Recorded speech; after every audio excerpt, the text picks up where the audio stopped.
Salamlar, hər vaxtınız xeyir. Mən Qacar Akademiyədən Günel Qacar. Dərsimizin 3-cü hissəsindəyik. Deməli, A1 level, başlanğıc level dərsimizin 3-cü hissəsi. Gördüyünüz kimi artıq mətnlərə keçirik və qorxmayın. Çünki sözləri bilirsiniz, cümlə qurmağı artıq bilirsiniz. Cümlələri necə quruluq bilirik. İndi o cümlələri birləşdirəcəyik. Yəni, elə bir çox işimiz yoxdur. Bundan narahat olmursunuz. Və deməli, nə edirik dostlar? Sizin hər hansı bir sualınız olarsa, hər hansı bir çətinliyiniz olarsa, Qacar Akademiya İngilis dili səhifəmizdən bizə yazırsınız Instagramda və yaxud da çox sağ ol demək istəyirsinizsə, əgər köməkliyiniz olursa, oradan da bizə çox xoş olar ki, sizə kömək elədiyimizi bilmək bizim üçün çox xoş olar. Deməli, elə isə başlayaq mı dərsimizə? Artıq biz cümlə qurmağı öyrəndik, cümlə qurmağı öyrəndik və sizə verdiyim lüğətdən. Baxın, yenə feillərdən kənara çıxmıram, çünki feillər onları bilsək, biz A1 leveldə danışmış olarıq. Yəni, həmin o verdiyim sözlərdən indi bir mətn qururam. Bu mətni lövhədə yazdım, bir-bir tərcümə eləyəcək. Daha sonra isə sizdən rəy hissəsində özünüzdən bir mətn qurmağınızı və yazmağınızı istəyəcəm. Bunun əvvəlki rəylərdə yenə onları düzəliş elədim, səhvləri varsa sözlərini düzəlişlər elədim. İndi isə yenə buraya baxacaq. Cümlə mətnlərdə problemimiz varsa, başlayaq biz mətn hissəmizi öyrənməyə. My day deyə bir mətndir, yəni mənim günüm. Mənim günümə aid, bu gün nələr edirəm aid, sizə bir dənə mətn hazırladım, o feillərə aid və çox sizə kömək eləyəcək. Qorxmayın, həqiqətən də bunu qurmaq çox asan bir şeydir artıq sizin üçün. Gedirəm indi, baxın, hər səhər erkən oyanıram. Hamı bundan başlayaq. Oyanmaq sözünü bilirsiniz. Yəni, I get up, mübtəda xəbər yerini bilirsiniz artıq. Birinci mübtəda gələcək, sonra xəbər gələcək. I get up early, early sözü erkən deməkdir, tələffüzü early. I get up early, zaman zərfi də ən axırda gələcək. Hər səhər sözünü necə deyəcəm? Every morning. Every hər deməkdir, morning səhərdir. İngiliscə sözümüzü quranda mübtəda xəbər və digər cümlə üzvləri. I get up early every morning. Bu oldu mənim birinci cümləm. İndi axırıncı neyinəmək? Deyirəm ki, I wash my face and have breakfast. Öğlənə indi. Bunlar təzə göyləyinə yazdığım lüğətimizdən olan sözlərimizdir. Mən yuyuram, mübtəda xəbər. İndi nə yuyuram? Üzümü. Mənim üzümü. Baxın, bunda başlanğıc dərsə sıfırdan olan dərslərdə baxmısınız. Yəni, siz əgər o vaxtdan bura bütün dərslərə baxsınız, bunları özünü seçməlisiniz, qura bilərsiniz. I wash my face. Mənim üzümü yuyuram. My face. Sadəcə face desəydik ki, mən o bilsiz necə olacaq? Mən üz yuyuram kimi tərcümə olunacaqdır. Ona görə my face deyirəm ki, yəni üzümü, bizdəki o mənim üzümü deməsək də üzümü deyirik. Ona görə də mən üzümü yuyuram, my face. Və burada bir dənə söz öyrənirik. Have breakfast. Have-li birləşmədir, birləşmə şəklindədir. Have breakfast. Səhər yeməyini etmək deməkdir. Deməli, mən üzümü yuyuram və səhər yeməyi edirəm. I wash my face and have breakfast.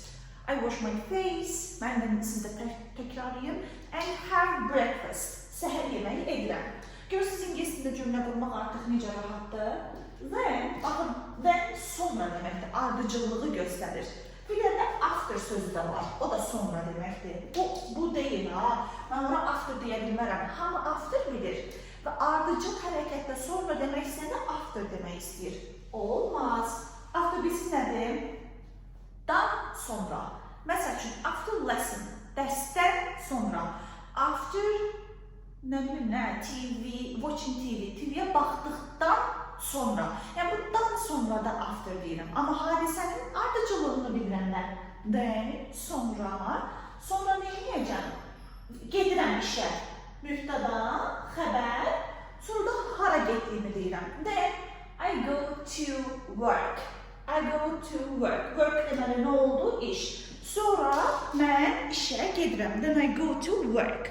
İndi cümlələrimizi başa düşdük. Bir dənə bura axda təkrarlayalım, yaxşı. İndi nə edirəm? Ofis mən gəzərək gedirəm. Yəni mən Gününüz mübarək. Gününüz mübarək. Ya, Salam dostlar. Tarifin yanlış ayrılırsın. Bəli, təşəkkür edirəm. Diləyinizi sorun. Diləyim hamının İngiliscə öyrəndim. Diləyim hamının İngiliscə öyrəndim. Bu stresle böyle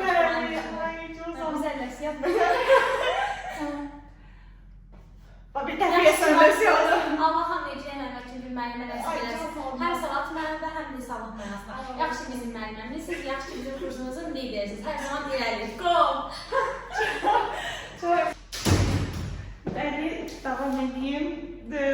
Getdik, deməli. I walk to my office, ofisə gəzirəm, gedirəm. Yəni ofisə işə getdim idi, ora gedirəm. Gəzmək, ayaqla gəzmək deməli I walk hara to my office and talk to my friends. Talk da burada istifadə edir. And dediyim artıq ayı təkrarlamıram çünki mən olduğunu bilirəm artıq. Və dostlarım ilə, dostlarıma danışıram. Talk to my friends, dostlarımla danışıram. Buranı öyrəndik, bu to AR istiqaməti bildirir. Ona görə də bunu mütləq deməliyik. Sözündən də sonra keçərik ki, daha qəşəng yadda qalsın.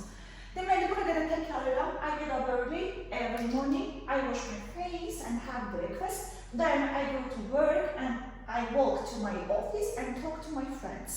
Bura qədər çox rahat. İndi mən bura qədər deyəcəm. Bundan o tərəfəsi tərcüməni sizdən aşağıda yazmağınızı istəyəcəm. Deyirik ki, at work, işdə. Bir şeyin məkanını bildirmək üçün onun əvvəlində at sözünü deməliyəm. At work, at office, at school, məktəbdə. İndi mən deyirəm ki, at work, işdə deyirəm. Mən istifadə edirəm. I use, istifadə edirəm. Mübtəda xəbər. İndi nəyini istifadə edirəm? Mütləq şəkildə orada tamamlığımızı gətirməliyik. Tamamlığımız nədir? Computer-mı? I use my computer. Kompüterimi istifadə edirəm. I use my computer.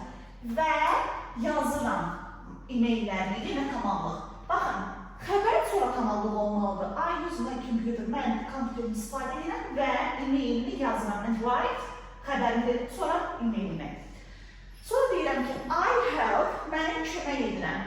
Kimə kömək edirəm? I help. Mübtəda xəbər dedim. İndi I help my boss. Kimə olduğunu qeyd edirəm. I help my boss. Müdürümə kömək edirəm və cavablayıram. Answer the questions. Sualları cavablayıram. I help my boss and answer questions. Mən müdürümə kömək edirəm və sualları cavablayıram. Baxın, indi bura qədər də yine təkrarlayayım. At work, I use my computer and write my emails. I help my boss and answer questions. Axırıncı abzas sizdədir dostlar. Axırıncı abzasın tərcüməsini aşağıda yazıb görə düzgün tərcümə edəcəksinizmi? Heç bir burada bir söz də yoxdur. Work sözünü bilirsiniz, house sözünü bilirsiniz. Dinner axşam yeməyi deməkdir. Family ailədir. TV-ni bilirsiniz. Evening axşamdır. Book kitab. Early-də bundan əvvəlki sözdə öyrəndiniz. İndi görün buranın kim düzgün tərcümə edəcək. Hadi bakalım, sıra sizdədir. 4-cü dərsdə artıq başqa bir konseptdən gələcək. Sırayla A1-i birlikdə bitirək. Bye bye.